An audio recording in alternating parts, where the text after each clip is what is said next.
We're live. Hello. Michael, hello. Wow, we missed last week. We did, but we're back better than ever. Missed you. Oh, thanks. I felt missed. Oh my gosh. But we did get together though, didn't we? We did. And we even had to talk some about the discussion because we talked about your cards, and I really need to see your revamped cards. Yes, indeed. So one of the reasons why we are doing this is because Michael is doing his own deck. And that got us talking about the cards and talking about them too much in front of our significant others. So, Mina and Sabina. I never noticed they rhymed. Jeez, don't say that out loud too much. Oh my gosh. If you say it 3 times fast, bad things might happen. I never noticed that. They would not appreciate us going on hours and hours.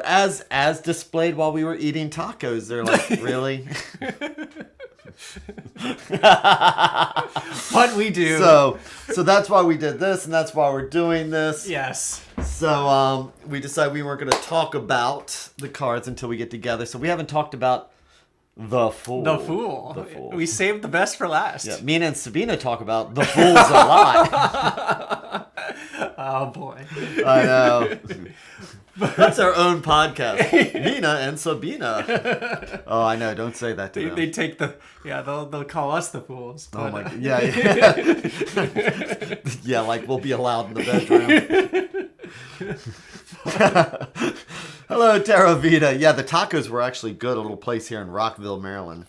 Tacos are always good. Oh man, and cheap. I like it cheap. Cheap is good. Cheap is good. So we are going to talk about the Fool. We have covered all the other cards, all the majors. All the majors. I'm thinking some of the in the beginning we should go back and recover them because the videos just were. We're on a learning curve. Yeah, we were on a huge learning curve. I was trying to do a video using a Polaroid camera instead of a real camera, and we made it work. We made it work. Might be good to go back and redo a few. Yep, and from here though, we're gonna make a decision real soon. Because we're going to keep going, but now we have the minors to deal with. Right. That's an interesting topic in its own self. We'll figure it out. We are going to figure it out. So, Michael. Yes. You've got a card. I've got lots of notes as usual. Okay. So, why don't do you want to, do you have some history? I do. Okay, so I like starting with the history, and then we'll get into the esoteric and all the minors. But what did you find for the history? Okay, so the root of the word fool is phallus, which means a bag of wind that contains breath. So in the beginning was the word. The bag of wind. Okay. The bag of wind. And if you look at the Solobusco, which is the first full deck that we have. Right, yep. There is a bagpipe that the guy is playing. So it's a bag of wind. And then when you say a wind bag, there you go, that's kind of like a kind of insulting to call somebody a wind bag. But yeah, that's the whole. Well, should I go with what we were just talking about there? Yeah. Then let me get back to the front camera here. Click, click. Well, La Fool. La Fool. Okay, so that also actually means the madman. Oh, sure. So originally it meant as the madman. And so I was looking at it, and we're all crazy here. Yeah, the fool known. So at Tarot Heritage, they're talking next. So I was actually interested. Again, I always want to know what people in the 16th century, 15th century would think. They're playing a game. Oh, and I've got. And this something pulls up. And I've got something for in that time period. So during the 14th century. Go ahead. Yeah, no, I love this. During the 14th century, there was a very common expression that, I'm sorry. I'm jumping the gun. This has to deal with actually his spoon on his stick. Yeah. But okay, so I'm jumping the gun a little bit, but there was a 14th century expression that says, "If you sup with the devil, best have a long spoon." Right. And that was back to Chaucer's 1386. Yeah, and I think about that with this spoon all the time. Although this was like for being able to dip into But yeah, I didn't see any reference. But no, I think about that every time. Yeah. And the whole idea of the expression is keep, don't get too close to your enemies, that kind of thing. Shakespeare actually had it in The Tempest too. Mm-hmm. I know you love your Shakespeare. I love my Shakespeare. But Stefano says to... My Shakespeare quote.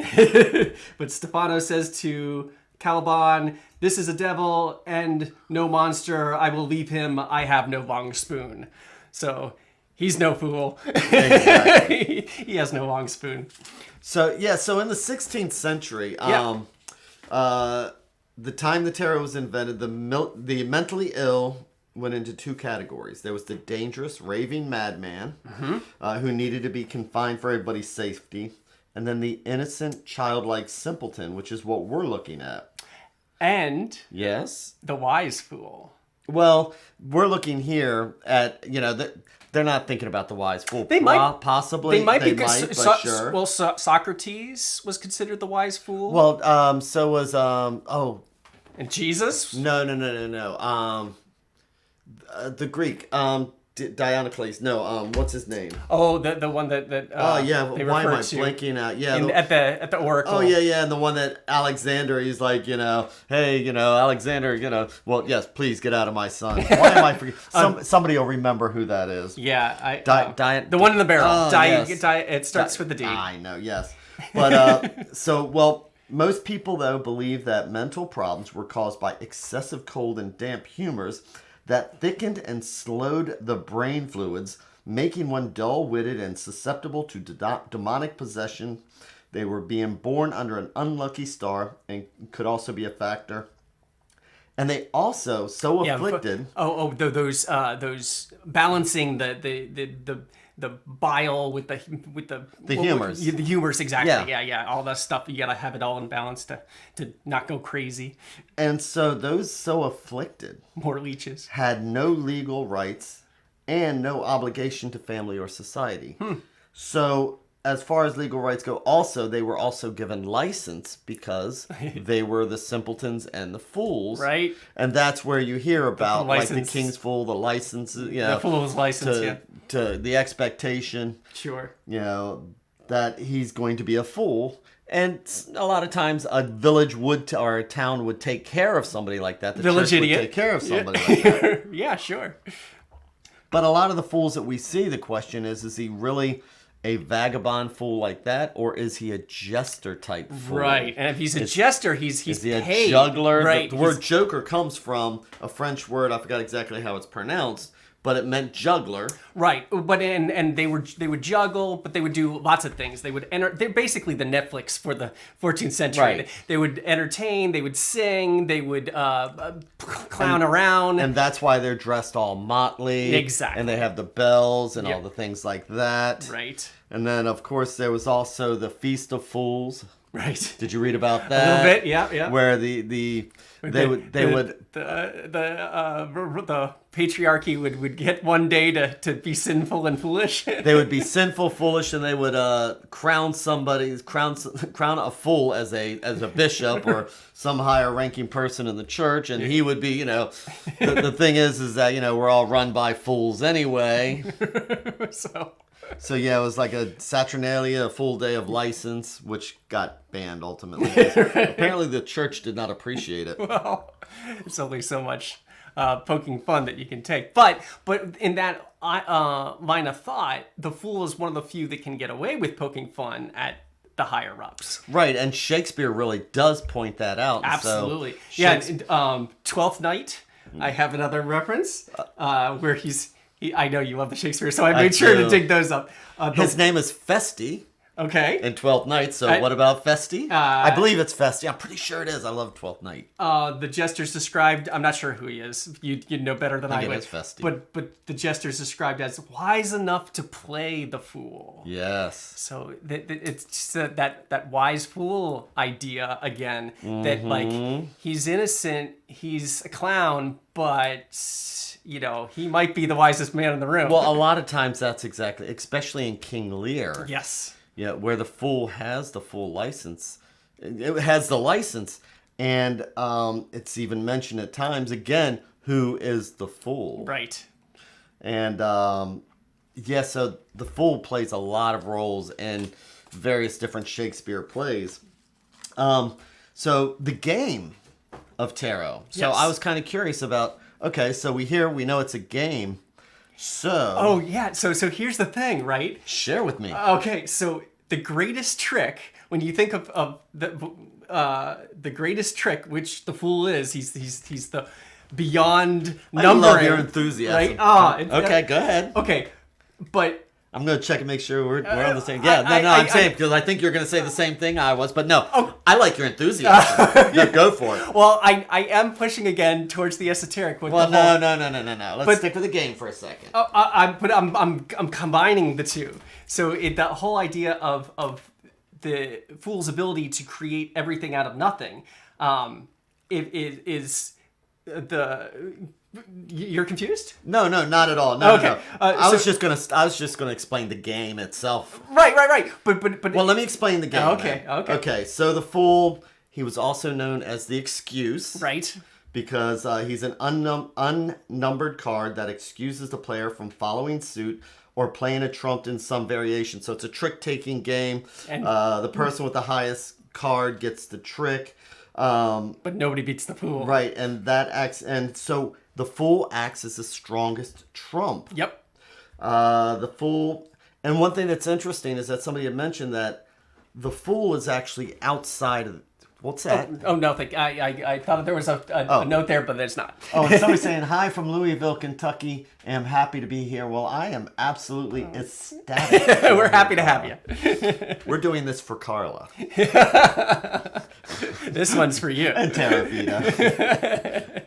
And so the Fool is considered outside of the game, the unnumbered one. Right. And in reality, so since the game is like society, because as you go through, the Pope can take the Emperor, and Justice can take the Pope, and you go on up the line, and the tricks like that. But the Fool being outside of the game is the same way that he's outside of society. Outside so of everything. It absolutely represents himself in society as outside the game also.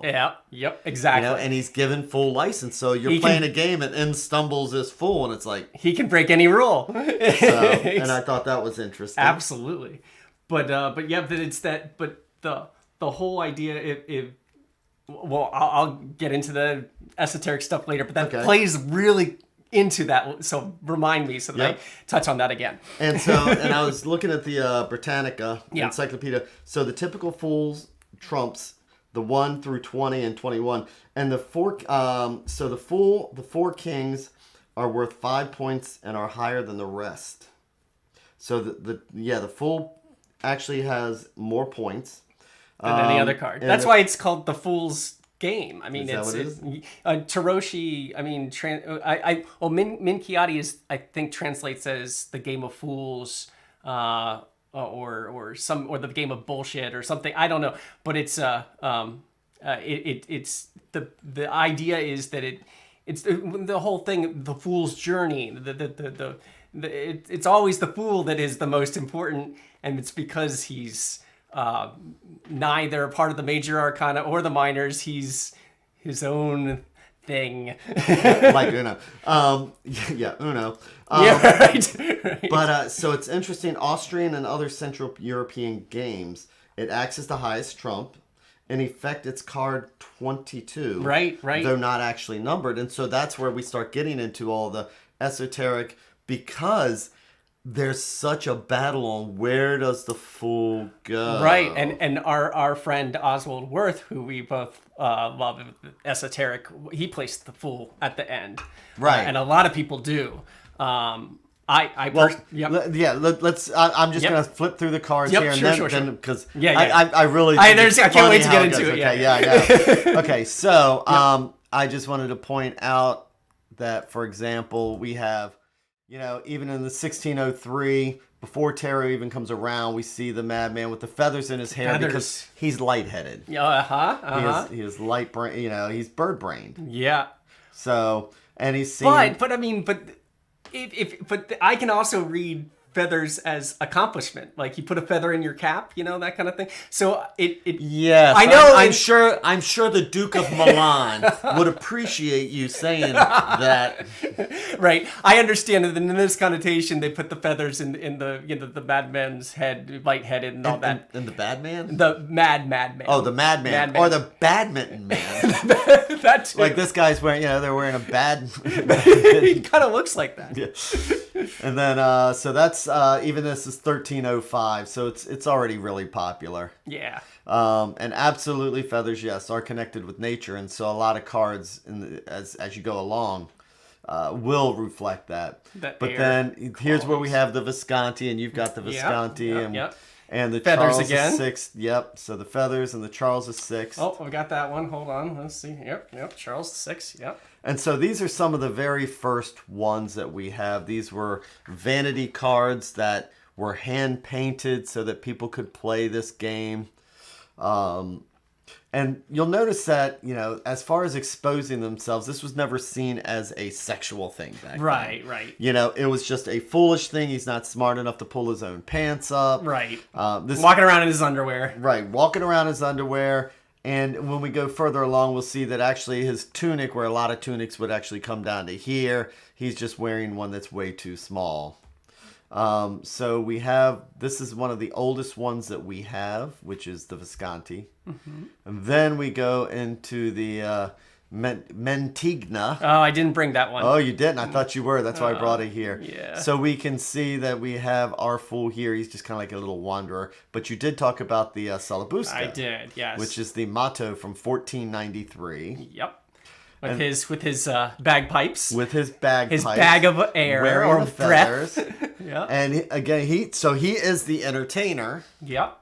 Or in this, or the hated guy who's so in this, because we know how some people feel about bagpipes. in the Solabuska, there's a lot of speculation that this is seen as very negatively. So the crow here is a bad omen, yes. and he's referred to as negatively in the way of line of thinking of this early card. Right. He's seen as more of the madman, less of the wise fool. Right. And then we do have one of the from the Budapest sheets, we do have what can be outlined here as the fool, although we can't see it very well. And again, this was found in a book binding. Right. So, but you've got that wanderer. I look to that one where he's kind of going on his quest. Yep, he's got his little thing here. It looks like he's holding a branch here instead of like the regular sticks that we see as we come along. Yep. To here. Sure. And so it's interesting because talking about Shakespeare, generally it's traditional to have the fool having the jester's cap on the end of the stick. Uh-huh. And so, but here we've got an anonymous tarot. We've got the Jacques Vaville and the Jean Noblet. Did you bring your Noblet? Of course. Okay. And the Jean Noblet. Yeah, and the Noblet with the nudity there. the cat or dog playing with his Well, and it's interesting. So yeah, it's most people assume it's a dog, right? Because it's got that shape. It's gone both ways. But I tell you what, look at the claws on that thing. Yeah, it's not going for a bite; it's going for clawing. Right. And that does not look pleasant. Yeah. I was just making sure I didn't miss something here. Yeah, okay. So we have our fools here. And it's interesting the different directions that they're walking, because as we move along and start talking about it, right, it's important to know, are they moving towards the future? Are they moving towards are they looking towards the future? Are they looking towards the past? And that plays a lot in how we read it. And that will flip-flop a lot with the Fool depending on the deck. That there was no consistent way. So he flip-flops back and forth a lot. Right. And so what's interesting about this, so the Jean Noblet is the one that we have every single one of the cards. Yeah. And that's why it's the famous one. But they all have the similar paper and color, and it might very well have been printed in the same press. Even the same pattern is on the back of these three cards. Right. Those early ones. Yep. They're trying to match each other as best they can. So, okay. So those are those cards, and then we start moving forward. So what else you got? Well, let's move to the newer decks. Okay. Well, and to the we can start moving now. 1800s, 1700s. Sure. We start thinking about where we're going as far as the esoteric. Then we have our buddy here, De Geblin, who says, "Hey, guess what? I think that this is Egyptian, and we can read tarot with it." Oh, yes. And so 1719 to 1784 is when he starts doing that. And and as we move into that, then go up here. So then Attila comes along and creates his deck. And so we start doing the part where we are starting to believe that the deck has some type of an esoteric meaning. They have all these symbols and things like that. Right. And so then we're now going into your area. Yes. So there's a couple things that you really wanted to bring out. Okay, yes. So going back to the whole idea of the Fool being the greatest card in the game. Yep. He's also, in many ways, the greatest card in the esoteric. We're all trying to... the wise man searches for the fool within, right? So we're all trying to get back to that pure, innocent, formless state, which is, the ideal. So the fool, his greatest trick is creating everything out of nothing. And if that doesn't make sense, you're right. It's foolish. You're correct. Because it's inconceivable. It's but you get to the whole idea of the fool represents the spirit before manifestation. And he's without hope, without fear. He's this fertile nothingness. And you ask these big questions like, what is greater than God? Or what created God? And the answer is nothing, right? No thing, which is the fool. So it's the fool is the greatest. It's the uncaused cause. It's the in-between incarnations. It's the formless state. So that's why he's, rule breaking and the greatest card in the deck, because he's in this pure state. Right. And so for me, since I don't have the esoteric bent, it's, to me, I look at the card. When I look at cards, I look at what I'm seeing, and what I see there is I see that innocent simpleton who just doesn't know any better. And he is that too. Yeah. And so who is it? Carla's like, what is that cat doing? Well, put the children away. Yeah. And as we described already, yes, that's exactly what that cat is doing. So if you look at the Noble and you'll see the Magician card, which is number 1, which is often comes right after the Fool. Yep. You'll see that very same member that the cat has batted off in the guy's hand. Do you have your Magician handy for... No, I don't have the Magician. Well, look it up. If you get the Noble. But, I'll get... That was changed into a wand later, but... I'll zoom in on the Noble just in case people weren't certain what it was. But you'll see that in his hand of the Magician, and then later they changed that into a wand. But in the... It doesn't leave a whole lot to the imagination. No. And again, it's because he's not, he's too foolish to know that this is actually supposed to, be almost, it's a skirt like almost. He's not wearing garters, and that's why his socks here are falling down. And he's just attracting wildlife. It's like but he doesn't. If you dangle a string in front of a cat, what's a cat gonna do? But he's not that bothered by it. He's not in the least. Not yet. Right. This is that YouTube video where you're waiting to click play. Right. But no, he is not quite into the material world yet. He's still just transitioning from the immaterial. So pain means nothing to him yet.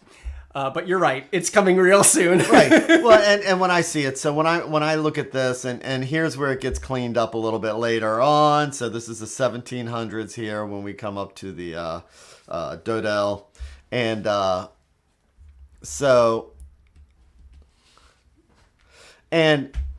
I absolutely see why de Gebelin and all those saw deeper emblems and symbols into these. Yeah. My thing about reading the cards is I try and read as if the 1600s, when they first started, people started seeing things in these cards. Anything, we've always tried to divine from anything. First, we tried to divine by how, chicken entrails fell out of a chicken. Gross. And so I like the cards better. We look at the cards and all of a sudden it's like, wow, this is starting to make sense. So I see him as he is the vagabond, he is the innocence or the folly. Right. He is the innocent or the folly. Right. And so, but when we start getting into the Fool's journey is where we can start getting into it deeper. And so that's one of the thing about the Fool is that everybody has a different interpretation. So when I do the Fool's journey, when I'm sitting there talking about and going through, I actually use the Fool to teach with, in the sense of, I like saying, what does the Fool see? So when the Fool comes up to the Magician, Michael will see all this magical, esoteric stuff. He's going to see God, and he's going to see what's above must be below. And the Fool's just going to see, I see a guy playing a game here, and he's pretty dang good. He's got, I don't know where that ball went. So the Fool's going to have that innocent perspective. That's one way to do it. And he's going to see one way to put it. Because one of the things about the tarot for me is that I've got, I don't even know how many books, is that people would see something on the card, and then they would write it down, and then somebody else would see what somebody had written, and then they would build on that until finally it's like, oh, but that doesn't even look like that on the card. Okay, but we always get into this. We always get into this. I absolutely agree with you, though. But yes. Well, what are you agreeing with me? You don't even know what I'm about to say. No, what I'm saying is that there is no wrong way. That is true. That is true. Yes. But and you always like to say that you break it down to the most simplistic. What would the first people looking at this, and I don't know. I'm more of a skeptic when it comes to that because nobody knows.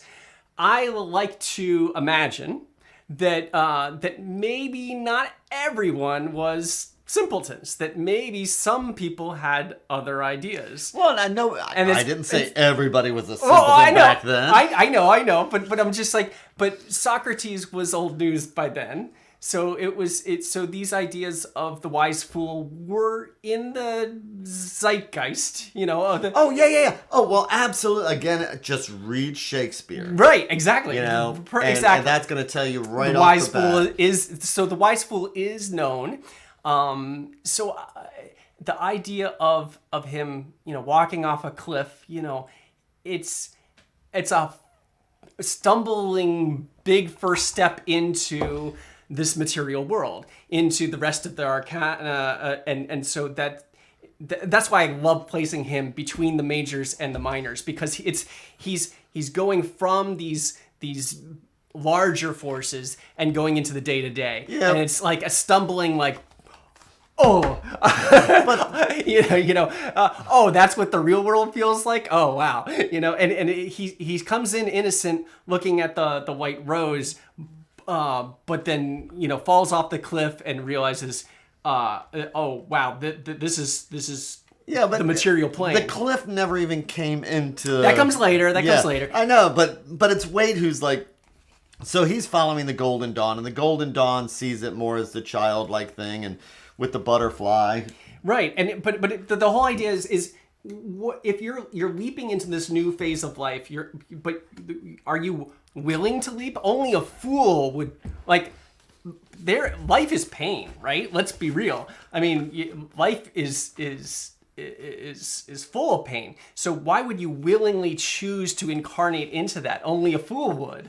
And that's kind of like connects it again where it's like, okay, he's ready to incarnate. He's ready to take on this thing we call life. Right. So with weight, it's funny because he's saying the fool with a light step as if earth and its troubles had little power to restrain him. A young man in gorgeous vestments pauses at the brink of a precipice amongst the great heights of the world. So everybody in the Western tradition hears this. Anybody who is not of the West, who's of the French tradition, okay. So does everybody who has their Rider Waite, they get you get a little white book with your Rider Waite stuff, of course, right? And so Waite writes one thing, but he has all this light, airy stuff, and this is in his pictorial key book. And so he writes light, fluffy, light, light, fluffy. And then he goes, the conventional explanations say that the fool signifies the flesh, the sensitive life, and by particular satire by its subsidy name was at one time the alchemist as depicting folly and the most insentient stage. So light and fluffy, then you pull up this book here. And so he's like, all right, so I'm just going to give you my keywords here. Cliff notes. He wrote this. And so he says the fool is folly, mania, extravagance, intoxication, delirium, frenzy, and bereavement.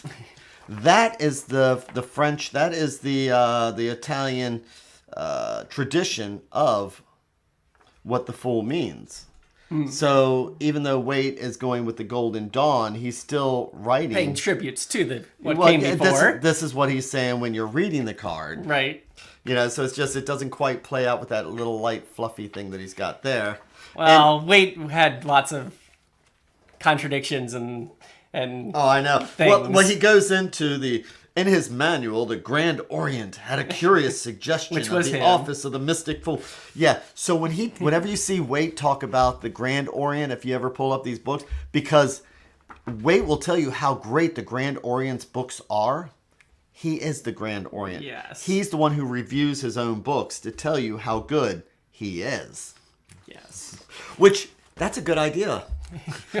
No. When you come up with your deck, Michael. No. You could come up with a guy named Mikkel Ogre. Right. Mikkel Ogre says this is the greatest deck I've ever seen. You know who else did that? Our ex-president. No, that's not even. I know, but I'm just saying that trick isn't worth doing. I'll earn it on my own merits, right? Or not. So I'm not gonna be my own best fan. That's silly. So it's actually interesting. So we're talking about the different meanings, and we'll get more into the esoteric stuff. But I went back to so I have my little book here. Your little notes. Yeah, from a while ago. Maybe one day I'll get to my notes. This is it, and it's no. Well, so I know. So that I want to focus on one thing. Keep going. Is there something you want to focus on? No. Because I want to because we're going to go into the more esoteric. We're also going to touch on the thing, but before that, I just wanted to do one final thing. No problem. And if you indulge me a little bit, and then we'll get to that. But I don't remember writing this, but I guess it sounds like me. But I wrote in a diary. It's a tarot diary. The Fool. No one ever talks about what makes him the fool and how it affects him. Does he have a mental illness, schizophrenia, maybe an alcoholic or an addiction? There really are not any just happy, carefree simpletons. So maybe the journey of the Fool is to find the answer to what haunts him. What makes him hide from his fears in the night, and what follows and scratches at him in the day. Maybe he's being haunted by that same mindless something. And when doing counseling and things like that, I like to describe an addiction as a mindless something, because it's something that just jumps out and all of a sudden you're like, I don't know what happened to me. Mm-hmm. But maybe the fool's being haunted by that mindless something that taunts us all. And the same mindless something, like an addiction, waiting for a weak moment, or when we're lonely, tired, hungry, and waiting for that mindless something to pounce, causing us to act out or lash out or do those things we later come to regret. We all need to pursue and understand our own mindless something, at least for the moment, or we could all end up just like the fool. Wow. That's a different spin on it. I have never thought of the fool in that way. I see him as a, happy-go-lucky, lighter than air kind of. Well, that's exactly it. Then you see the kids taunting him in all the pictures. In those early cards, yeah. And you see how he was treated so originally. Right. We laugh about it and all, but then we also say that we talk about the card where somebody's foolish. Somebody's about to walk off the cliff, where they're about to do this or do that. And just because of my bent and dealing with people and working in a psychiatric hospital at one point. Sure. I see the fool, and this is what colors mine. That's interesting, yeah. I'm looking at this guy here who can't hold a job, can't do and now he's about to commit this something stupid. Or something great. I mean, it's the first step to something and better. But if I do the morning readings every morning. Sometimes you need to just not be that 10 of swords. Mm-hmm. It's like, just let it go, or a relationship. It's like, you know what? Be stupid. Right, exactly. There's times to just be dumb and stop thinking. And that's why I see the positive aspects of the fool. So it depends upon when we get into it, which way. But I was actually surprised because I don't remember writing that, but it was a while ago. Right. We all start our tarot journey and evolve. Yeah. And I guess that's still kind of just stuck with me. Anyway, so we can keep moving into the other areas. So what else you got on your notes? Okay, so the Oh, hold on, Gwen. That got dark. Yeah, JV, let's brighten this back up. Yeah. Oh man. So speaking of brightening it back up, you see the spiritual sun here in the corner of the. Let me get into that spiritual sun there, because I want to make the appropriate sound. Yes. But this bag is blocking the spirit from. It's like his sun shield, basically. Right. And some interpretations. That's a good point. Yeah, some interpretations say that like the bag holds the connections to the labors of Hercules, the karma, the multiple incarnations, and you're working through it. So that is what's preventing him from looping again and reconnecting with the spiritual sun, is because now he's got these this baggage of karma that he is blocking him. Yep. But yeah, that comes again later with the in the Crowley's Thoth deck. Right. He's got a whole bag of coins that has the star signs. Yeah, and a lot of books say that the bag is actually, the fool has everything that he needs in it. That's nothing at all. That's where he stores his dagger, his coins, his cup. All the elements. And he's got the wand right there, so he's got all his elements there, and he's carefree. And, because he's the 22nd card. Right. He's, if you're looking at it at the end of placing him at the end, he is or the after middle. The end of the world, and this is where it is. Yeah. And now he's... And that is the whole idea of cycles again. We like to see, Jamie and I both like to see the tarot as repeating cycles of 10, and the 0 is that 10 again. So we've got that Wheel of Fortune energy. We've got that the Judgment. And now it's the Fool, and so it's a restart, a reboot. Right. And he's cycling yet again. I like having him at the end. And in my deck, I have 30 majors. Mm-hmm. So he is the 30th card. He's that 0 to the 3rd power. Right. But it's that recurring loop again. And there's always a big debate about whether he goes in the beginning or the end, because it deals with, when you go into It's the both. Kabbalah, when you go into what letter It's a loop. to give him. It's a circle. And even here we, Wait, when he was doing this, so we have the Last Judgment is 20. Mm-hmm. Then we have the Fool, which is 0. 0, right. And then we have 21. Right, which is in my deck, that's number 1. Again, that's tied with... Oh, absolutely. With the Magician. 21. Yeah. So the Fool is absolutely out of sequence. Out of sequence. So and you gotta have it. Where does he belong? Does he belong at the end? Does he belong at the beginning? The answer is both, because he's the bow at the end of the loop. He keeps it rotating and moving on forward. Right.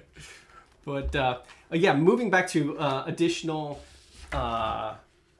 imagery. Mm-hmm. So some say that the dog. Some say that the dog is pure like him because it's white. Some say it's the lower incarnation and distraction. So it's kind of like, hey, pulling at his ankle or whatever. It's his guardian angel. It's like, hey, stop. Do you see what you're doing? Right. But it could be distracting him from what he actually needs to do, which is to take that step into incarnation again. Or, well, again, it's so... different ideas. Yeah, I mean, have you seen the After Tarot? Yes. Yeah. So with the After Tarot, he's still happy. He's just like now hanging on. He's hanging on to the cliff. The dog's pulling him back up. Have you seen the movie Being There? It sounds familiar, but I can't say it. There is a fabulous Peter Sellers movie, and it's like, and I just remember what I was going to say is like a spoiler, so I can't say it. But it's about walking off a cliff. Okay, so it's all about this guy. Peter Sellers is this guy, and he keeps saying, I like to watch. That is because he likes TV. And he starts out in this room, and when he walks out, because his manservant, whoever raised, after his parents died, I guess whatever raised him, dies, he just walks outside, and you see that this beautiful, lush place he lives in is in a ghetto. And he starts walking along, and he's so innocent that he doesn't know that care. First people are going to make fun of him, but then it realizes that he's the wise fool. Wise fool, yeah. Until finally, ultimately he reaches these epic things of power. Right. And he's just this, I like to watch. Eventually he gets to the top of the mountain, right? So, yeah, that's cool. I got to add that movie to my add that. queue. You just reminded me about that. It's really good. Being There. Go ahead. Sorry about that. Okay, no worries. Tangent. No worries. Okay, and then the belt... You'll see the snake Ouroboros around him, and often in many versions. Yeah, in other versions. I know he doesn't not really, on his. not on this one. But right, like the magician's got the Ouroboros. Exactly. So, but whereas the magician controls the manifest, the fool wanders passive and free because he's unmanifest. Right. But they are connected through that imagery of the belt. I think that actually comes down to the Marseille decks, not the earliest No Blade, but the later. It's also connected to the Conver one. I'm pretty sure has a snake belt. Well, it's not a snake belt, but it's since we're talking about stances and things like that. Let's see. You've seen how they look the same with death, haven't you? Well, the red feather, yeah. Well, yeah, it's gonna take forever. Take forever. Oh. So some people will say that death, the legs, the posture, the legs, holding the stick at the same angle. There's similarities, sure. That some people think that this is part of the journey for the fool, and that this is the fool. Well, they are two very closely connected. Death and a rebirth is... See how close they look? Exactly. But that would make sense because this is the end of one incarnation, the beginning of the next, and so is the fool. Yeah. So, I mean, there would be reasons why there would be similarities there. And if we wanted to get into more deeper and metaphysical stuff, it's interesting in the fact that something I'd never noticed, but the thing that makes the Fool and Death unique from all the other cards, something they have in common, is that they're both missing their an identifier. So the Fool has no identifier at the top. No number. Death has no identifier at the bottom. No title. Yep. No title. So, because I can put on different hats. I don't think that the original one had anything to do with Egypt or the occult, but I can wear different hats if I want to, and I can see where it's like, well, that's a coincidence, and they both look the same. The Egypt, maybe not. Definitely not. But Yeah. I'll grant you that. Did you give me that one? I'll grant you that one. Oh, bless you. But I'm still wondering if there was deeper meanings to this simple card game from the very beginning. But that's just and that's speculation. That's just my speculation. I can see why the speculation is there. Yeah. You see things like this, Absolutely. and again, I am a poet. I write. Yep. And I see. You see things. I see. You see it too. So you grant me that. I do. I absolutely do. I could see why it goes deeper. Yeah. Anyway. Anywho. So yeah. The going forward with other and then the other idea with the other thing that I wanted to talk about with the sun. Notice the sun is to his left. I'm sorry, to the right. Yes. So the right or the east, where the sun rises, and so it's a rising sun because the spirit is fresh. It's still new. It's again that whole idea of it starting out. So to have the sun rising is very important. Right. It's one of the things that I definitely have in my card, and I was trying to figure out, am I going to have him walking to the left, walking to the right? I want to, in some descriptions, they say that the sun is on his back because it knows where he's been, where he's going, right, all that stuff. So I cheated, and I have him going to the right because I wanted to have him moving forward. Yeah, and I agree with that. But and I have the sun on the right, rising in the east as it should be. But I also have another sun to the other side, so that it's on his back as well. And I know that sounds weird, to two suns. I mean, where are we? Star Wars? But no. What I'm doing is, and do you have that book that we love? Where's that? Oh, we have. Yes. I always keep this handy. Okay, good. Douche. All right. Crash. This is okay. So when I was trying to figure out what to do for my Fool card, I came across this. Where is it? This image. Here it is. Okay. This image. And it is. Here we go. It is of this adept, this magician, and he is looking behind the veil. Well, are you talking about This this one, picture? this Oh, one, that yep. that picture. Okay. Yep. And he is crawling through the veil of reality.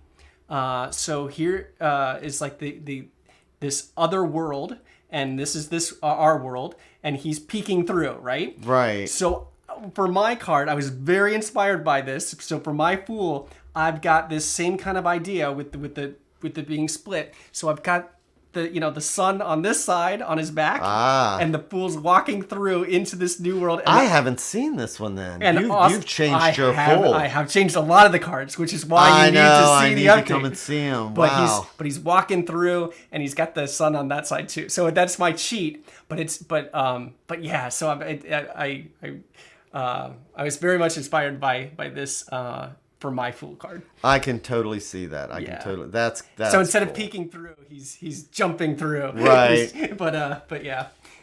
So even when I'm discussing the right or weight or anything like that, it's like I like the Fool here again because he does look like he's what does he see? Yes. Because I tell you what, a lot of people get confused by especially learning the tarot, it's like, well, how do you find the meanings and things like that? It's like, well, what does the Fool see? Yeah. You know? So you don't need to know all the esoteric. You don't need to know the... But they're fun too. Right. You don't need to know the Kabbalah. You don't need to. You don't That's need the to. next level. Right. Exactly. Exactly. And it's all about correspondences. And as above, so below. And what that means is that if you happen to know astrology... It just adds one more layer. Then that's a layer. It says, okay, so the emperor is... there's rams on there, so what does that mean? Right, and so right, if you're right. into astrology, so yeah. But I agree with you. But that's a different layer, and you don't need. You don't need it, and I totally agree with you because I love the intuitive reading, which I know you do too. Is that what does your gut say? Throw out all the book readings and just see it like a fool. You know, I totally am. And use your intuition. Use your intuition. Exactly. You'll see. Again, I do it every morning. I do on the MyTarot Facebook page, and half the time, I've thrown out what the book says because I'm more interested in the fact of why is he looking at it or why is he not looking at it? Right. Why is this person's a fool because they don't even see the obvious, or this person is wiser than the wisest because he's the only one that's looking in that direction. Right. Yeah, it's that's always the most important thing is your intuition and what your feelings and that's you're tapping into that higher self, higher consciousness. And so that is the best way to read. Right. And sometimes we're just too smart. Right. We know too much and we've just muddled and we've confused everything. And what is it Sherlock Holmes says is that, we see but we do not observe. Right. And so the Fool is going to see the obvious. The Emperor has no clothes. It's the Fool that says, but I'm sorry, sir, but he's naked. Is he not wearing clothes? But going back to all the extra meanings because they are fun too. Oh, absolutely, absolutely. The Hebrew letter associated with the Fool is Aleph, A-L, or I think I'm pronouncing that right. It's A-L-E-P-H, and it means ox plow. So it connects the divine with the earth. Is that the right symbol? I'm not sure because, we got in trouble last time. I know. And Oswald Worth kind of does his own thing. It might be, but but it kind of, it looks like an ox plow, so maybe that's it. I don't know. But yeah. But it was it's a silent letter unless it's paired with another letter. So it's through the state of silence and innocence that we can discover our true will. And then the planet that it's associated with is Uranus. The freedom of discovery and breakthrough are all meetings associated with that planet, which fit perfectly with the Fool because he's breaking through to the other side. So it's Jim Morrison. Pretty much. You got that? So the Fool is Mr. Mojo Rising. Yeah, that's the sun rising. Yeah, that's what I was thinking. Yeah. But yeah, it's that breath again. Are you quiet? Are you breathing the new life into the breath of life? Yes. That is the first gasp is what they say is or some believe is that when you have your first breath of air, that's when the spirit will enter you. Exactly.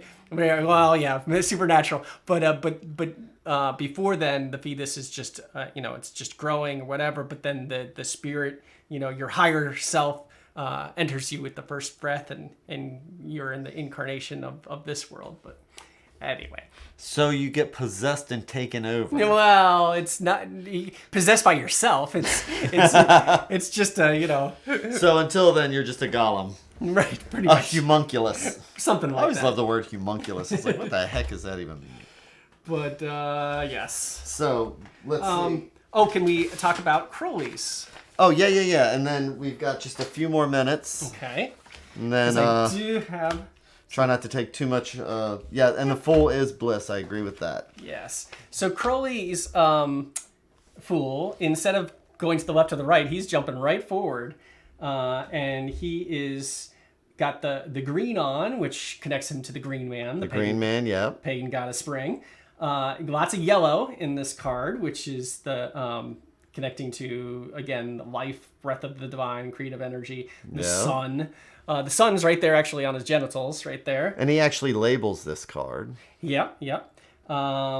But the sun, if you had the tree of life overlaid, that would be, right there on the middle pillar of the tree of life. So it's linking God and man together, which, the Fool is kind of doing. You're incarnating onto this plane. And then the grapes there on the side are connecting him to, of course, Bacchus and the divine intoxication. The 3 spirals that he's jumping through is like an umbilical cord, and that connects to the heart chakra right there. And the spiraling mimics the spiraling nature of the universe. He's got the bag of coins there that you can see all the little star signs. And like I was saying earlier, this is kind of like working through your karma. Then we've got butterfly, which also shows up in other variations. Well, and that's part of the Golden Dawn. Yep. And of course, and that's the freedom, and that's the air sign, and that's the floating, and not to mention transformation from caterpillar to butterfly, right? But yeah, the air element as well. And to Crowley's credit, this guy does look like he is just not with it. I mean, that stare is going through you. Right. He's not looking at you, he's looking through you. And you talk about having the spirit, when you're with your first breath. Right. This person looks like they have not gotten that first that breath yet. Right. I mean, that is an intentional look, because Frida could actually create very artistic designs that look a particular way, and this is an absolute intentional look. Absolutely. And if she didn't get it, Crowley would say do it again until she did. So as compared to Waite, who's also using Golden Dawn imagery, this person is more of like an innocent kind of vacuous, like I'm just going to walk off the cliff, where Crowley's just not very subtle about it.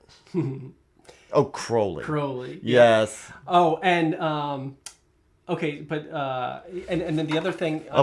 Somebody's asking, what is he holding in his right hand? Right hand. That is the fire. So he's got a cup of water in one hand. Is that the right hand side, and then it's got a cup of water in one hand and a cup of fire in the other. So it's all about that balance again. He's the unity of all elements. He's formless, that kind of thing. The down here, the roses and the lily. So he's got a white rose on that side, and then 3. Okay, so this gets really detailed here. So the white rose over the 3x4 petal lilies equals 12. Plus the 5 on the other side. So you got 12, 5. And so that equals 17, symbolizing the 16 sub-elements or the court cards under the governance of the spirit, which is the one on top. So of course it looks very phallic, because every card has to have something phallic in it. Right. I mean, that's Crowley did not shy away from sexual symbology. So the question, we're getting asked about a cup.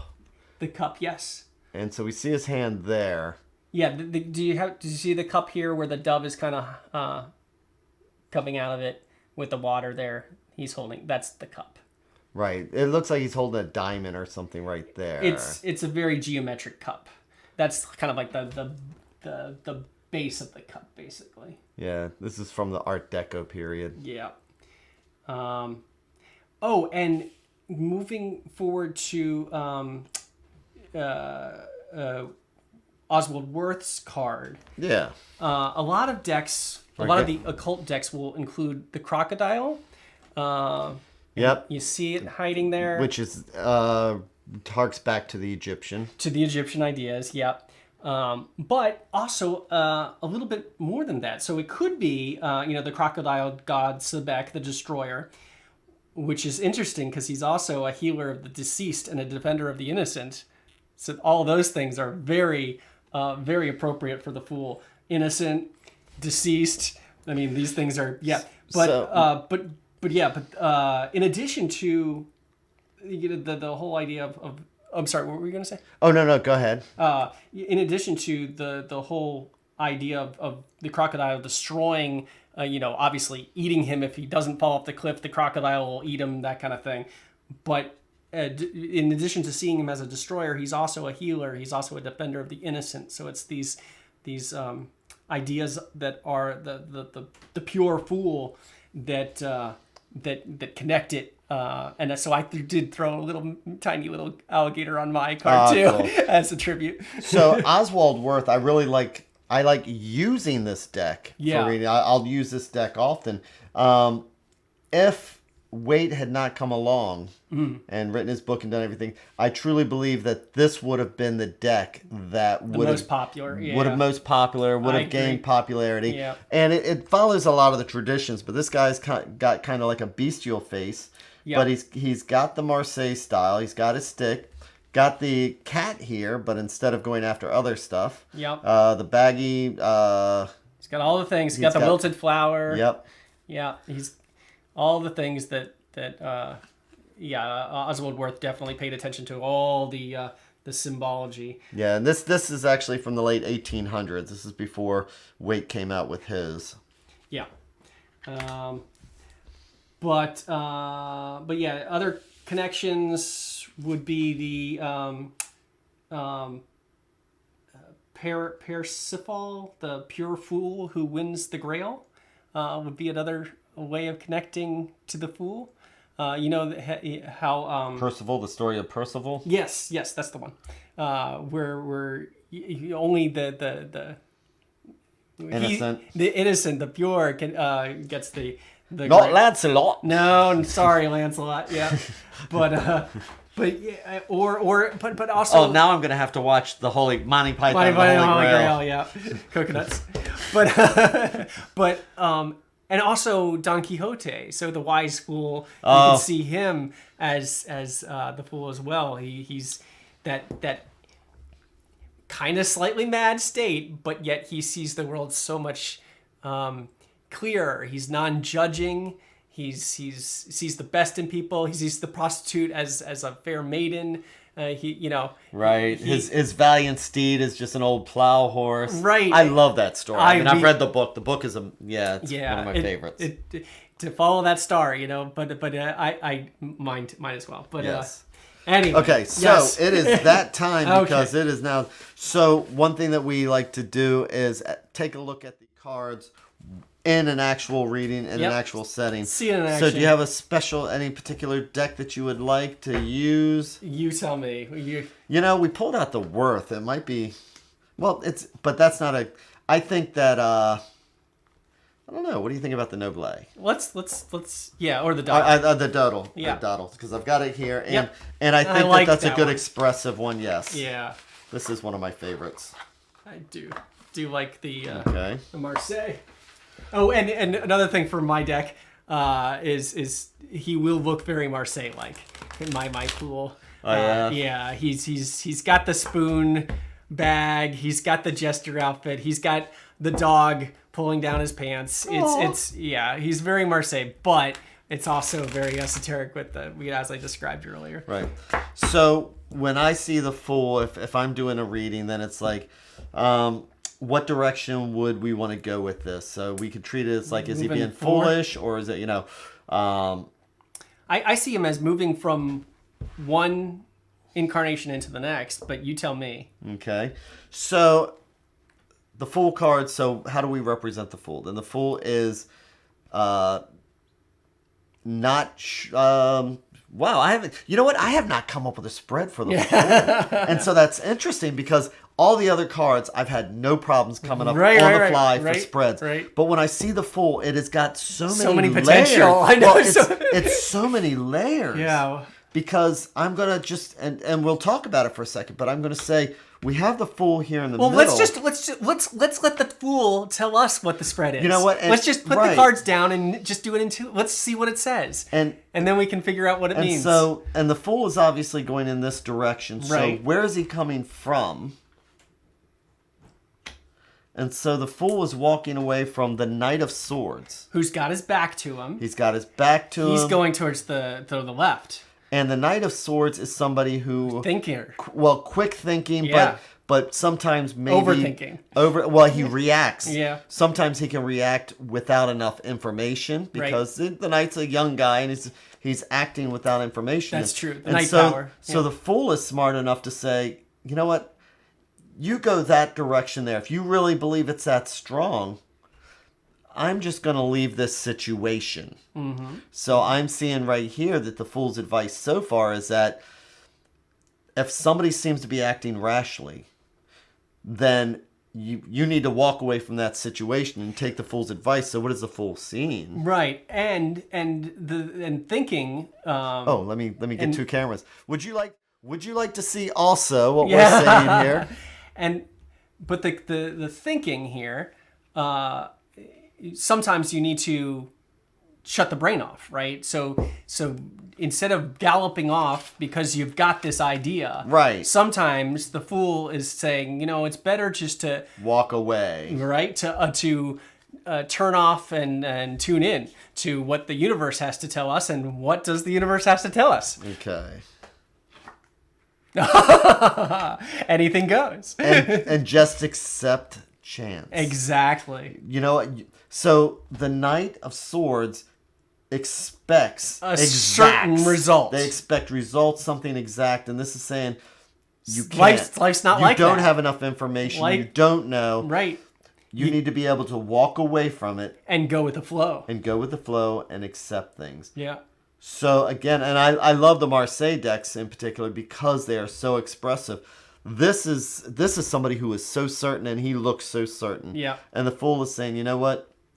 We just need to walk away. That's not the right answer. Yep. You know what? That may be an answer. An answer. But that's not the right answer. So walk away from it and just put your fears aside. Be the Fool. Yeah. And throw caution to the wind. Which is what the Fool does anyway. He throws caution to the wind. That's what he does. He lives bold. Yes. But the wheel is that it's another zero. It's that wheel goes round and round, just like the Fool. One zero and a zero. Of course, the Fool's gonna like that kind of energy and not the sword energy. He's gonna say, shut off the mind, go for a spin. This is going to work out better for you than if you go galloping in the wrong direction. So I like that very well. And Teravita's saying, I just asked to give a message for the Fool with Jamie and Michael. And then what else we got here? The croc is on a fallen pole or something, yes. So, yes, that is how I would use the Fool in a reading. And actually, you know what? I liked how it taught us. My brain, yes, exactly. You shut off my brain, let the cards do the work. Right, because it's like, oh my gosh, it's like any other card. And it's like I can be I can be so deep. Yeah, well I thought this came out pretty deep. The Fool, by not being deep, we got real deep. Yep. By not being deep, we got real deep. And if that doesn't make sense, you're right. No, it's foolish and foolishly good. That is awesome. Yeah. That is such a good card. That was awesome. I learned something from this. I hope you guys did too. And Teravita got the 3 of Wands when they shuffled. More wands. The 3 of Wands. So moving forward with plans.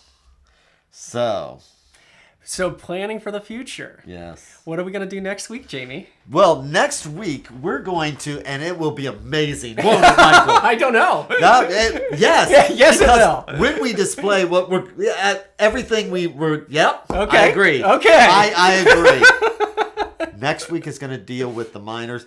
And one of the things we're probably going to do, one of the things we're discussing is that starting off with the aces, starting with the numbers, and seeing how the numbers, Cycles. different ways that you can look at the cards. Are we looking at it as elementals? Are we looking at it as social status? And then you tie that with the number. So we're going to start going into numerology. Yeah. And, going through the different methods of looking at the minors, because a lot of people get confused by the minors. Thank you, Joey. But a lot of people get confused by the minors. And once you understand a little bit of the basics, that's what we're thinking, everything together. Yeah. Well, I don't want to do the whole minor suite. No. But we'll just do 4 at a time, maybe? Yeah, like the 4 aces. 4 aces next week. And what that would mean as beginning. So an ace there, an ace here, meaning for beginning. Sure. And how it connects to the majors. Right. Because I have the way that I like to look at the cards is that I look at them as a social status. So for me, because I think in the 16th century they weren't thinking element. You know what? We'll cover this. We'll talk to this. That is just a preview. Because I like the elemental side. Are they social status? Or are they elemental energies? Exactly. And I use both, actually. And so do I. But yes, we definitely have our preferences. Yes. So tune in next week. Oh, and in the meantime, you can always find me at artieforever.com. Yep. That's artieforever.com or offbeatartwork.com. It'll both get you to where I'm at. Jamie? MyTarot.org is going to get you links to the Facebook page where we can continue the discussion because some people are on YouTube and Twitch. So the discussion we hold on the Facebook page, the Facebook page, MyTarot. And also, again, if you want to leave any comments or anything like that on the YouTube channel, please do. I need to start focusing more on that, but I have no clue because I've got these subscribers, but every day when I do my morning thing, it goes out to all 3 places at one time. But your comments definitely help keep us motivated. So and I want to keep learning because I'm just scratching the surface with this stuff. A wise man searches for the fool. Yeah. Or a wise man admits that they're a fool. A wise man just needs to look in the mirror and he can find the fool. Oh. Well, I mean, we're all fools. And the wiser you are, the more you realize that you don't know things. So a wise man will say that he is less knowledgeable. Well, since I know nothing, I'm wiser than anybody. Yeah, I know. Wait. What was this? I think, therefore I am. There you go. I tell you what. So Michael's going to come over because we watch movies. We just watched Batman. I thought was really good. It was fantastic. That was awesome. Yep. So anyway, I'm going to get Bean there. Okay. And we are going to watch that, and you're going to be like, That's the fool. Okay. That is the fool card. So, Michael. See you next time, Jamie. Next week, Wednesday, 5:30 Eastern Standard Time. This Bat Channel. This Same bad time. Yeah. Same bad time. And tomorrow morning, if you're interested, 7:15. Monday through Friday, I do the morning reflections. And thank you guys so much because I get so much out of what people say. And you all are like the biggest help to me in the world. And so I hope you have an amazing day, an amazing week, an amazing life. Thank you. And we'll see y'all next time. Take care. Bye-bye.